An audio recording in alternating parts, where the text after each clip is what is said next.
സംസ്ഥാനത്ത് നിയമവും സുരക്ഷയും ഒന്നും പോലീസിന്റെയോ കോടതിയുടെയോ കൈകളിലല്ല. എല്ലാത്തിലും പിടിമുറുക്കിയിരിക്കുന്നത് അധികാരം തലയ്ക്ക് പിടിച്ചവരുടെ സ്വാധീനമാണ്. മുൻ DGP ആയ R. ശ്രീലേഖയുടെ വെളിപ്പെടുത്തലുകൾ ഈ സ്റ്റേറ്റ്മെന്റിന് ഒരുപാട് ബലം പകരുന്നുണ്ടെന്ന് നിങ്ങൾക്ക് മനസ്സിലാവും.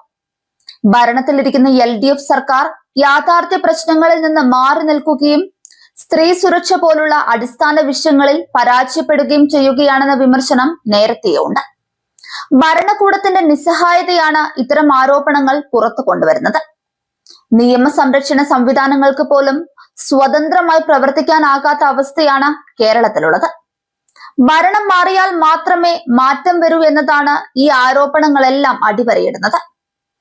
ശക്തമായ ഭരണവും കർശന നിയമ നടപടികളും മുന്നോട്ട് വെക്കുന്ന NDAയുടെ രാഷ്ട്രീയ നിലപാട് ഇതോടെ കൂടുതൽ ശ്രദ്ധ നേടുമ്പോൾ നരേന്ദ്രമോദിയുടെ മാതൃകയിൽ ഒരു ഭരണ പരിവർത്തനം കേരളത്തിൽ ആവശ്യമാണ് എന്ന വാദവും ശക്തിപ്പെടുകയാണ്.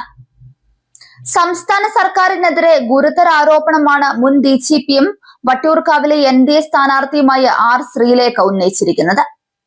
കേരളത്തിൽ ലവ് ജിഹാദ് നടന്ന സംഭവങ്ങൾ സർക്കാർ അവഗണിച്ചുവെന്നാണ് ശ്രീലേഖയുടെ വെളിപ്പെടുത്തൽ. ഒരു പോലീസ് ഉദ്യോഗസ്ഥ എന്ന നിലയിൽ തനിക്ക് മോശം അനുഭവം നേരിടേണ്ടി വന്നപ്പോൾ പോലും DGP പോലും തന്റെ കൂടെ നിന്നില്ലെന്നും അവർ പറയുന്നുണ്ട്. അടുത്തിടെ ഒരു മന്ത്രിയുടെ ഭാര്യ സമാനമായ ഒരു സാഹചര്യം നേരിട്ടപ്പോൾ സർക്കാർ എന്ത് നടപടിയാണ് സ്വീകരിച്ചതെന്നാണ് അവർ ചോദിക്കുന്നത്. തിരുവനന്തപുരത്ത് നടന്ന ബ്രഞ്ച് വിത്ത് R. ശ്രീലേഖ എന്ന പരിപാടിയിലായിരുന്നു ഈ വെളിപ്പെടുത്തൽ. 2021 മുതൽ 2026 വരെ സ്ത്രീകൾക്കെതിരായ കുറ്റകൃത്യങ്ങൾ 5 ഇരട്ടിയായാണ് വർദ്ധിച്ചത്. കാരണം അത്തരം കുറ്റകൃത്യങ്ങൾ പ്രോത്സാഹിപ്പിക്കപ്പെടുന്നു. സ്ത്രീകളെ ഉപദ്രവിക്കുന്നത് സാധാരണമാണെന്ന് കരുതുന്ന ഒരു വിഭാഗം സമൂഹത്തിലുണ്ട്. ലവ് ജിഹാദ് പോലുള്ള വിഷയങ്ങൾ ഉണ്ടാകുമ്പോൾ കണ്ണടയ്ക്കുന്ന ഒരു സർക്കാരാണ് ഇപ്പോൾ നമുക്കുള്ളത്. ദൈവവിശ്വാസമില്ലാത്ത മന്ത്രിമാരും സർക്കാരുമാണ് സംസ്ഥാനം ഭരിക്കുന്നത്.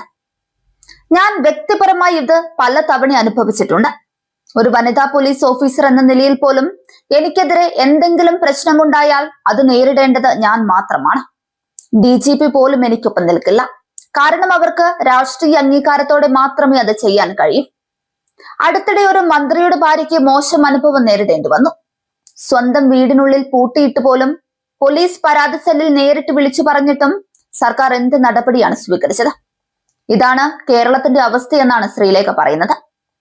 കേരളത്തിലെ എല്ലാ സ്ത്രീകൾക്കും ഉന്നമനം ലഭിക്കണമെങ്കിൽ ഇപ്പോഴത്തെ സർക്കാർ മാറി വിശ്വാസികളുടെ സർക്കാർ വരണം. ഓപ്പറേഷൻ സിന്ദൂർ പോലെ വലിയ കാര്യം നടത്തി സ്ത്രീകളുടെ അഭിമാനം രക്ഷിച്ച പ്രധാനമന്ത്രിയാണ് നമുക്കുള്ളത്. പക്ഷെ കേരളത്തിൽ അതല്ല അവസ്ഥ. നരേന്ദ്രമോദിയുടെ അതേ തത്വങ്ങളും ആശയങ്ങളുമുള്ള ഒരു മുഖ്യമന്ത്രി നമുക്കുണ്ടാവണം. ഇവിടെ രാഷ്ട്രീയത്തിനാണ് വില. അതിൽ കവിഞ്ഞ ഒന്നുമില്ല എന്നുള്ള സ്ഥിതി വന്നിരിക്കുന്നത് കൊണ്ട് സ്ത്രീകൾക്ക് അരക്ഷിതാവസ്ഥയാണ്. വട്ടിയൂർക്കാവിൽ MLA ആയാൽ എന്റെ 33 വർഷത്തെ പ്രവൃത്തി പരിചയം കൊണ്ടും നിയമത്തിലുള്ള അറിവ് കൊണ്ടും സ്ത്രീ സംരക്ഷണത്തിനുള്ള നടപടികൾ സ്വീകരിക്കും.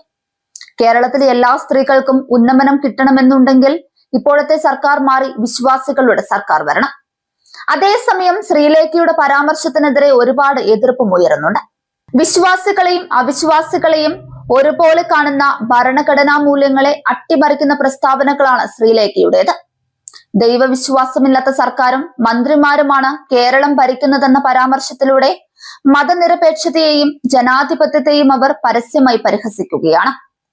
കേരളത്തിലെ സാമൂഹിക യാഥാർത്ഥ്യങ്ങളെയും നിയമവ്യവസ്ഥയെയും വെല്ലുവിളിച്ചുകൊണ്ടുള്ള ഈ നുണപ്രചാരണം വോട്ടർമാരെ തെറ്റിദ്ധരിപ്പിക്കാനുള്ള തരം താണ നീക്കമാണെന്നാണ് ഇടതുപക്ഷം ആരോപിക്കുന്നത്. ഇല്ലാത്ത ലവ് ജിഹാദിന്റെ പേരിൽ പുകമറ സൃഷ്ടിക്കാനുള്ള മുൻ IPS ഉദ്യോഗസ്ഥ കൂടിയായിരുന്ന R. ശ്രീലേഖയുടെ ശ്രമം BJPയുടെ വർഗീയ അജണ്ടയുടെ ഭാഗമാണെന്നുമാണ് LDF നിലപാട്. എല്ലാ ആരോപണങ്ങളെയും തള്ളിക്കളയാൻ ശ്രമിക്കുന്ന LDF നിലപാടുണ്ടായാലും ഉയർന്നു വരുന്ന ചോദ്യങ്ങൾക്ക് വ്യക്തമായി മറുപടി നൽകാൻ ഭരണകൂടത്തിന് കഴിയുന്നില്ല എന്നതാണ് വാസ്തവം. മുൻ DGP ആയ R. ശ്രീലേഖ ഉയർത്തിയ വിഷയങ്ങൾ വെറും രാഷ്ട്രീയ ആരോപണങ്ങളായി തള്ളിക്കളയാനാകില്ല എന്നതാണ് പൊതുഭാവം. സ്ത്രീ സുരക്ഷയും നിയമസംരക്ഷണവും പോലുള്ള അടിസ്ഥാന വിഷയങ്ങളിൽ പോലും ജനങ്ങൾക്ക് ആത്മവിശ്വാസം നഷ്ടപ്പെടുന്ന സാഹചര്യം ഉണ്ടാകുമ്പോൾ ശക്തവും ഉത്തരവാദിത്തവുമുള്ള ഭരണമാണ് ആവശ്യമെന്ന ആവശ്യമാണ് കൂടുതൽ ശക്തമാകുന്നത്. ഈ പശ്ചാത്തലത്തിൽ കർശന നിയമ നടപടികളും സുരക്ഷാ മുൻഗണനയും മുന്നോട്ട് വെക്കുന്ന BJPയുടെ രാഷ്ട്രീയ നിലപാട് കൂടുതൽ പ്രാധാന്യം നേടുകയാണ്. രാജ്യത്തെ സുരക്ഷയും ഭരണക്ഷമതയും ഉറപ്പാക്കിയ നരേന്ദ്രമോദിയുടെ മാതൃകയിൽ വ്യക്തതയുള്ള തീരുമാനങ്ങളും ഉറച്ച ഇടപെടലുകളുമുള്ള ഭരണമാണ് കേരളത്തിനും വേണ്ടതെന്ന വാദം ശക്തി പ്രാപിക്കുകയാണ്. അതുകൊണ്ട് തന്നെ മാറ്റത്തിനായുള്ള ആവശ്യം വെറും രാഷ്ട്രീയ മുദ്രാവാക്യമല്ല, ജനങ്ങളുടെ സുരക്ഷയും വിശ്വാസവും വീണ്ടെടുക്കാനുള്ള അനിവാര്യതയായി മാറിക്കൊണ്ടിരിക്കുകയാണ്.